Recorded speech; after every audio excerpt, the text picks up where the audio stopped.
अस्सलामुअलैकुम दोस्तों, आज हम ब्रेड और अंडे से बनाएंगे सैंडविच जो बनाने में बहुत ही आसान है, जायके में बहुत ही मज़ेदार है। चैनल को सब्सक्राइब कीजिएगा, वीडियो को लाइक और शेयर कीजिएगा। 2 अदद ब्रेड लेंगे, इसमें हम कुकी कटर से कटिंग करेंगे। पान में 1 खाने का चम्मच घी लेंगे। अब हम ब्रेड को फ्राई करेंगे।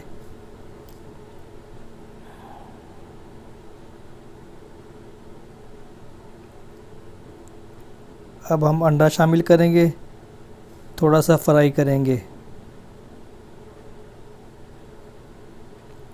हस्बे ज़ायका सुर्ख मिर्च और नमक शामिल करेंगे और अब हम साइड तब्दील करेंगे और फ्राई करेंगे। अब हम प्लेट में निकाल लेंगे। अब हम इस पर खीरे के स्लाइस और सलाद पत्ता रखेंगे और ब्रेड का दूसरा स्लाइस रखेंगे। सैंडविच तैयार है।